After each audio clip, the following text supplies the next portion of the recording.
का भाव स्वयं राम जी ने दशरथ जी से लिया। प्रतिदिन निर्माण किया।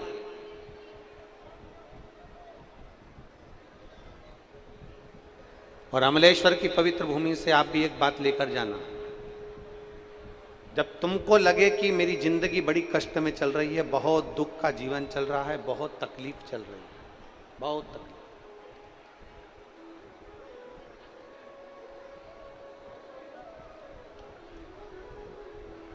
आपको लगे कि आपका जीवन बड़ा कष्टमय है, बहुत तकलीफ का जीवन चल रहा है, तब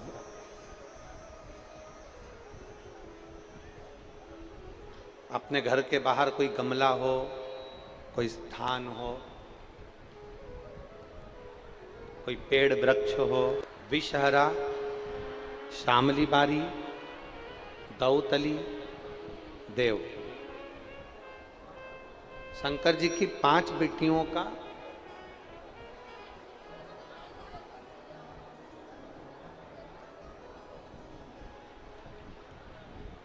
पांच बेटियों का नाम लेते जाना है। वृक्ष के नीचे या किसी गमले की मिट्टी को, यदि कहीं पार्थिव शिवलिंग का निर्माण अगर आप कर रहे हैं तो घर में भी पार्थिव लिंग बनाकर या पेड़ के नीचे या गमले में शिवलिंग बनाकर 5 बेलपत्र शिव जी की 5 लड़कियों का नाम लेकर वापिस बोलेंगे, जितने लोग सब बैठे हैं, जया, विषहरा, शामली बारी, दौतली, देव, शंकर जी की 5 लड़कियों का नाम लेकर एक एक बेलपत्र शिव जी को समर्पित करना। और शंकर भगवान को समर्पित करने के बाद दोनों हाथ में 2 लोटा जल लेना। जैसे कावड़ का जल चढ़ता है ना, कावड़ का जल कैसे चढ़ाते हैं, दोनों हाथ में पात्र लेकर एक साथ धार लगाते हैं, बस वैसा ही। आपको लग रहा है कि मेरी जिंदगी बहुत कष्ट में चल रही है, पूरा पूरा दुख भगवान ने मेरे ऊपर ही दे दिया, बहुत पूरी जिंदगी का पूरा कष्ट मुझे दे दिया, पूरा कष्ट आपको लग रहा है। मैं या अपने घर में पार्थिव लिंग का निर्माण कर, पार्थिव,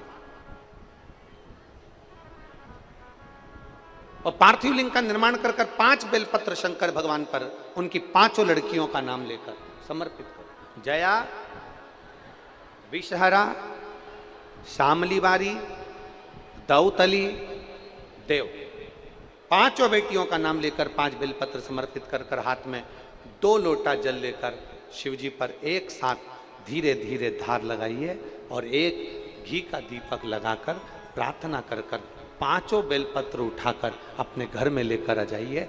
2.5 महीने, ज्यादा से ज्यादा हम बोल रहे हैं 2.5 महीने, पर विश्वास करता है कि 15 दिन में वो दुख मिटेगा ही, वो तकलीफ कटेगी, वो कष्ट मिटेगा 15।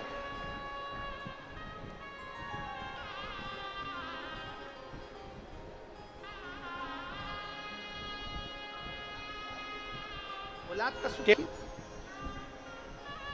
9 साल निकल गए, औलाद नहीं हुई, 10 साल निकल गए, 11 साल निकल गए, 12 साल निकल गए, 13 साल निकल गए, 14 साल निकल गए, 15 साल निकल गए, 16 साल निकल गए, संतान नहीं हुई, 17 साल निकल गए, संतान नहीं हुई, 18 साल निकल गए, संतान नहीं हुई, 19वां वर्ष आया और इसने गुड़ियारी की पंडाल में बैठकर, गुड़ियारी में जब कथा हुई, गुड़ियारी के पंडाल में बैठकर कथा सुनकर बाबा की रच को अपने पेट पर लगाकर खाकर विनती करी, बाबा कुछ भी करो, अब मेरे घर में औलाद तुम ही दे सकते हो, तुम ही।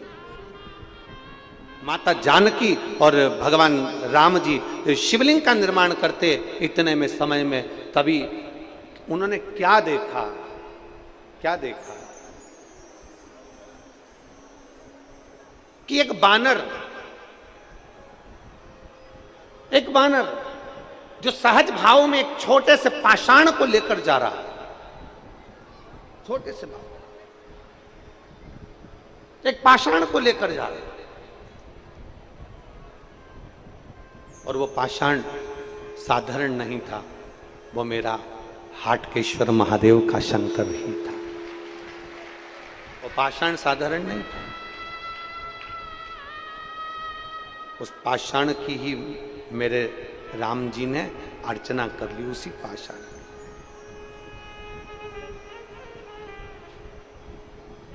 कई लोग हंसी उड़ाते हैं ना, तो कह देते हैं तुम्हारा सनातन धर्म मूर्ति पूजन को बताता है। तुम्हारा सनातन धर्म कहता है कि पाषाण की पूजन करो, तुम्हारा सनातन धर्म कहता है मूर्ति की पूजन करो, तुम्हारा सनातन धर्म कहता है कि मंदिर में जाओ और मूर्ति की पूजन करो, मूर्ति की आराधना करो, शिवलिंग की पूजन करो, शिवलिंग पे जल चढ़ाओ, शंकर की आराधना करो, शंकर के पास जाओ। ये तुम्हारा सनातन धर्म कहता है। हम कहते हैं केवल एक सनातन धर्म ही ऐसा है, पूरे विश्व में केवल एक सनातन धर्म ही ऐसा धर्म है जो हमें ये दिखाता है कि पाषाण में भी परमात्मा बसता है, नदी में भी परमात्मा बसता है, पशुओं में भी परमात्मा बसता है, पक्षियों में भी परमात्मा बसता है, नदी सरोवर तालाब कुंड में भी परमात्मा बसता है। ये हमको सनातन धर्म दिखाता है। कथा सुनते हैं लोग टेंट फाड़ के, लोग गाना गाते कुर्ता फाड़ के। आप एलईडीओं पर देखिए जरा, और जितने आस्था चैनल पर बैठे हैं वो भी देखो, ये साइड में जितना टेंट लगाया था ये सब फाड़ फुड़ा के कथा का रिस्पान कर रहे हैं। देखो, श्रवण करिए, शिव भक्ति है, इसको अविरल भक्ति कहते हैं।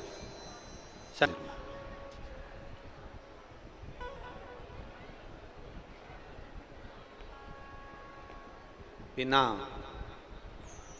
शिव आराधना के कुछ भी प्राप्त नहीं हो सकता, कुछ भी। बिना शिव आराधना के कुछ भी प्राप्त नहीं हो सकता। राम जी की भक्ति चाहिए तो शिव आराधना करना पड़ेगी, कृष्ण भगवान की भक्ति चाहिए तो शिव आराधना करना पड़ेगी, देवी जी की भक्ति चाहिए तो शिव आराधना करना पड़ेगी, नारायण की भक्ति चाहिए तो शिव आराधना करना पड़ेगी। शिव आराधना केवल पूजन से ही नहीं होती है।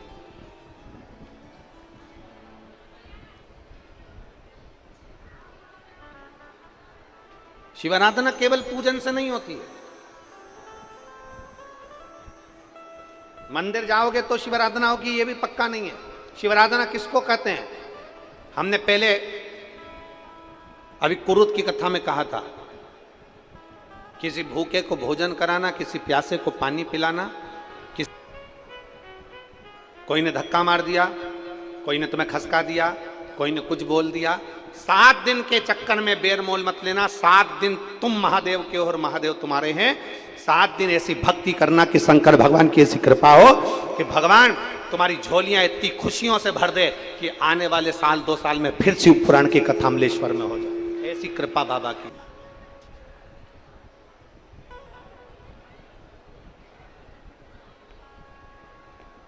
बिना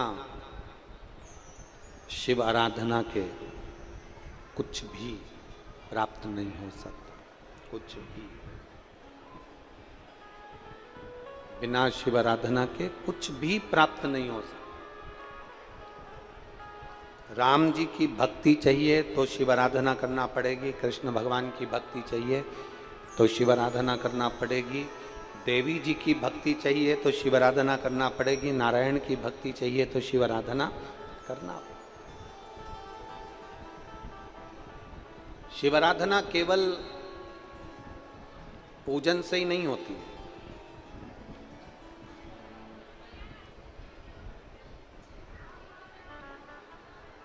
शिव आराधना केवल पूजन से नहीं होती है। मंदिर जाओगे तो शिव आराधना होगी ये भी पक्का नहीं है। शिव आराधना किसको कहते हैं?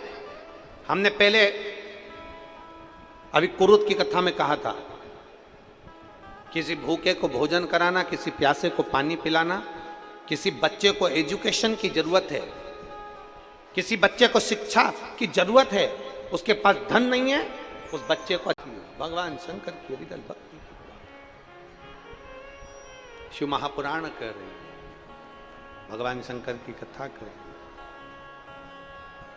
शिव तत्व की प्राप्ति।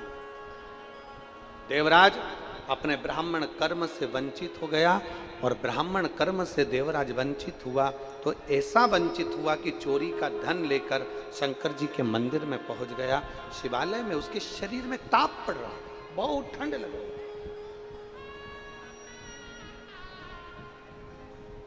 देवराज के शरीर में ताप पड़ रहा,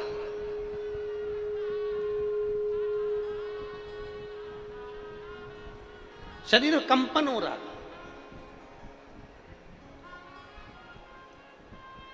और जब देवराज का शरीर कंपन हो रहा है, ताप पड़ रही है, घबराकर शिव मंदिर में गया। क्योंकि व्यक्ति को जब ठंड लगती है तो वो कहीं छुपने का प्रयास करता है, कोई कंबल मिल जाए, कोई रजाई मिल जाए, कोई स्थान मिल जाए जहां मैं बच सकूं, जहां मैं बच।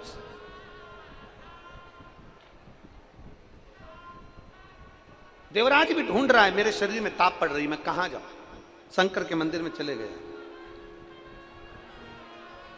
चोरी का धन साथ में और चोरी की संपदा लेकर शंकर जी के मंदिर में पहुंचा। चोरी की संपदा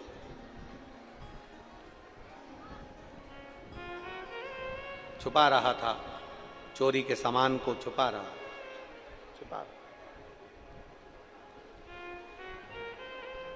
और चोरी का सामान छुपाते छुपाते छुपाते छुपाते बैठा हुआ शरीर में कंपन उत्पन्न हो रहा था। उसी मंदिर में कोई ब्राह्मण शिव महापुराण की कथा का वाचन कर रहे हैं। कोई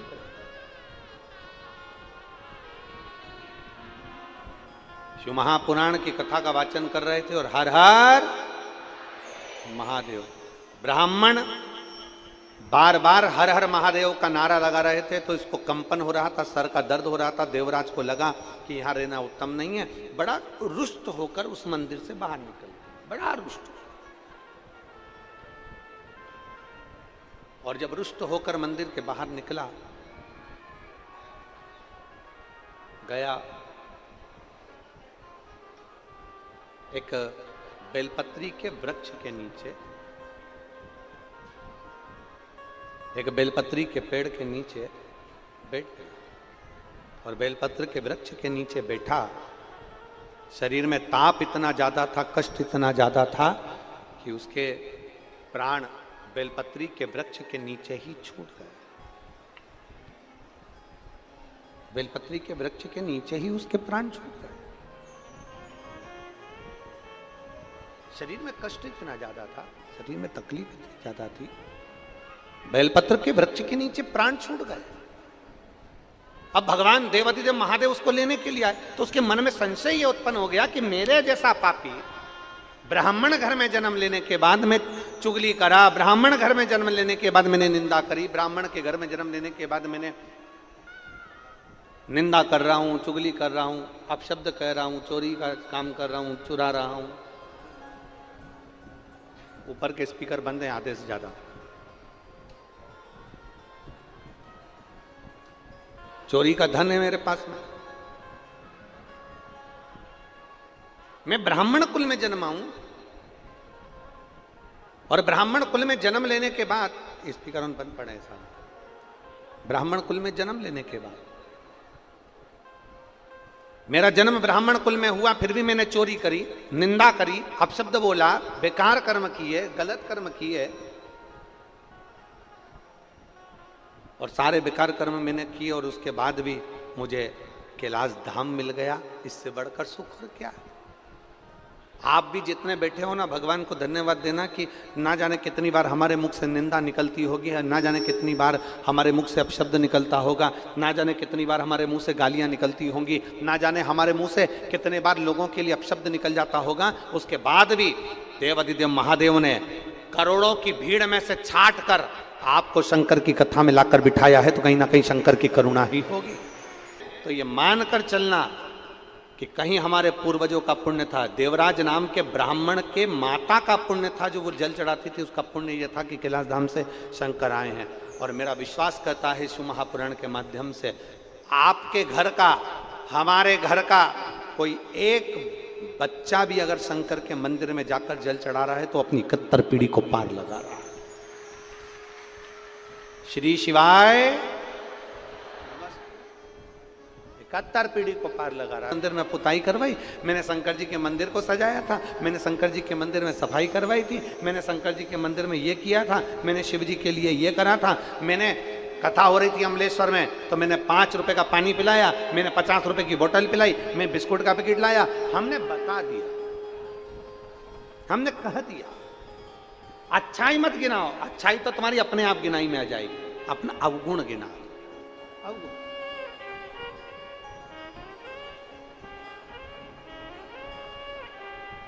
जितने अवगुण हम में भरे हम भगवान को दिखा।